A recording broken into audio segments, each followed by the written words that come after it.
What's going on, guys? Is the best uh Batman trilogy got a huge fucking gaping hole in the bitch?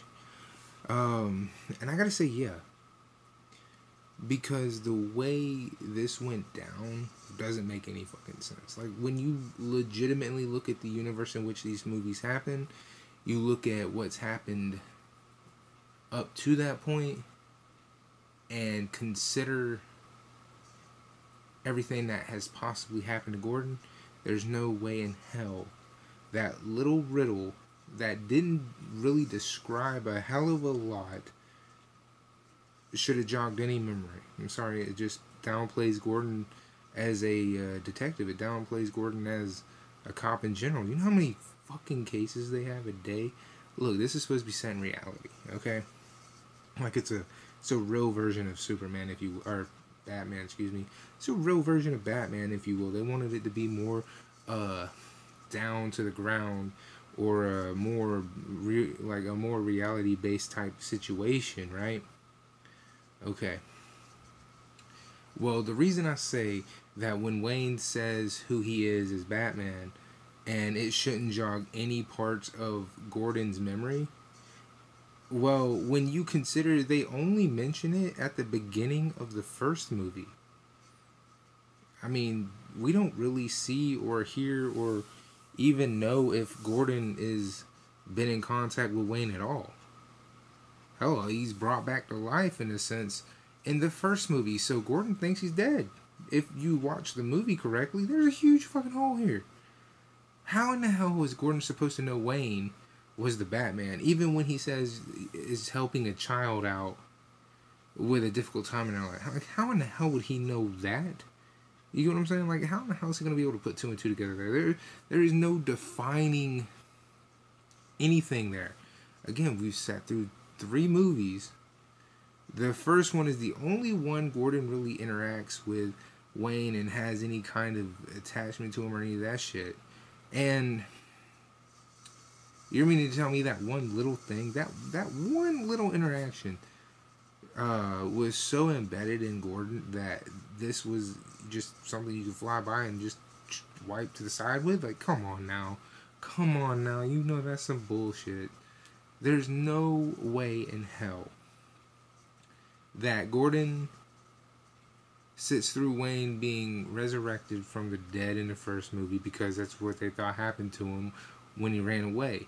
They tell you in the first movie, no, he's back. He's not dead. He wasn't dead. He just went under the radar somehow, even though he's a fucking Wayne.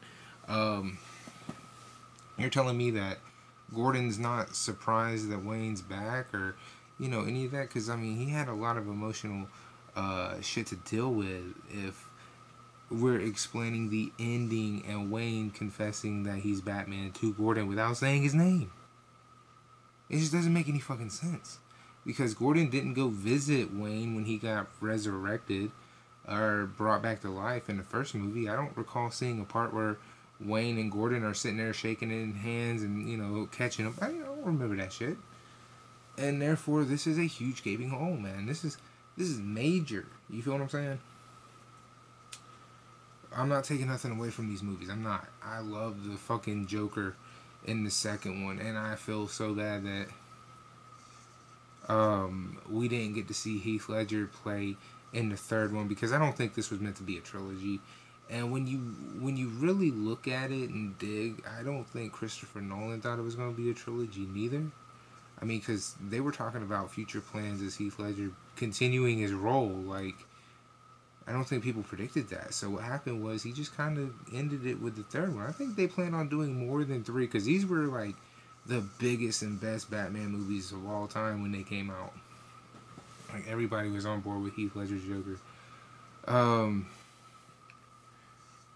So yeah, I just recently started thinking this, and I just watched Batman: The Dark Knight Rises not too long ago, and I was like, wait a minute, did I see that wrong? Did I hear that wrong? No, it just begs the question of how come we didn't see any interaction between Wayne and Gordon besides him being a child for 3 fucking movies, and he still somehow manages to remember that incident. Shit, if it's me and that much time goes by, I'm not remembering you or anything, because chances are I've seen worse being a cop. You see what I'm saying? Chances are, when everybody was saying you were dead, I moved on from it, and this is what's now possessed that. Because yeah, your parents being murdered in front of you, that's really bad. But we're talking about Gotham, okay? We're talking about Gotham. I guarantee you, worse shit happens in Gotham every fucking day. And the fact that they didn't have any kind of like, oh, Gordon's happy, Wayne's back, and they're having a talk, chopping it up. This just presents a huge hole in the logical idea that Gordon would even know Wayne was Batman when he's sitting. Because think of it, Wayne doesn't use his voice to talk to Gordon. He doesn't. He is disguised as Batman and talks to him in a different voice. Even in the phone conversation in the third movie, no, in the second movie, when he's chasing down old buddy to try to not get him killed on national TV, he's not talking to Gordon in anything other than the Batman voice. And their only interaction is when he gets in the car wreck. Like, that's legitimately it. This just kind of like makes me go, wow, I can't believe they allowed such a reckless accident for such great movies. It's not so bad that I, won't ever watch them again. I own all three. But I wonder what else is in there that's just never going to be answered and probably won't get a nod to. And by the way, real quick, just real quick, DC, please don't copy Marvel. Quit trying to be something you're not. Stick to the script. You have material there. Get somebody who knows how to translate it. That's y'all's problem. Y'all make great animated movies. I'm not gonna lie. Y'all make some of the best animated movies I've ever seen. And I own every one of them. So, stick to the script. Follow the fucking manual. Respect the dialogue. All of it. And you'll make some good fucking movies. Batman is not the only hero you have that can make a good movie. Look at what Nolan did. He made 3 incredible movies with a very popular character. Yet, this was right off the hills of Clooney fucking it all up. I mean, bad. So, the fact that Nolan came in and fixed that bad of a mistake shows you that it can be done. Y'all just need to respect the art. You need to respect the dialogue in front of you. Because right now you get directors that might have a run with like good movies here and there, but they suck when it comes to comic books, and they have no business near a DC license. Alright, Green Lantern should have been way better than it was. But Hollywood there for a while was fucking Ryan Reynolds right in the ass. Fucking no Vaseline type of ways. Because this motherfucker made Buried, and Buried is without a doubt the scariest fucking movie I've ever seen, and he's in a fucking coffin the entire movie. So you're meaning to tell me a guy who made that movie couldn't make Green Lantern work? It's not his fault. It's not it's not really any of the actors' faults. You guys have people working at DC for the DCEU that have no idea what the fuck the material is or even how to make it fucking work. I wish whoever was in charge of the Batman v Superman movie would have got fired during the movie, because it's obvious that I don't see how y'all didn't think that wasn't going to have a problem. It's very clear what is and isn't working. Okay? So get somebody in there who respects the dialogue, the content, the art of all this. Because when you do, you get that. You get the 1989 Batman, the Jack Nicholson Joker. You get the Dark Knight and the Heath Ledger Joker performance. You get that when you have people who respect it. You feel what I'm saying? And I don't mean it's just Heath Ledger, man. Christian Bale was incredible. The guy who plays Gordon, great Gordon. I liked his Gordon. That was really good. Much respect to those, man. And you need that kind of person behind the camera. You need someone who has that kind of credibility, someone who respects it that much behind the fucking camera, because it looks like you're hiring people who just don't give a damn about the art.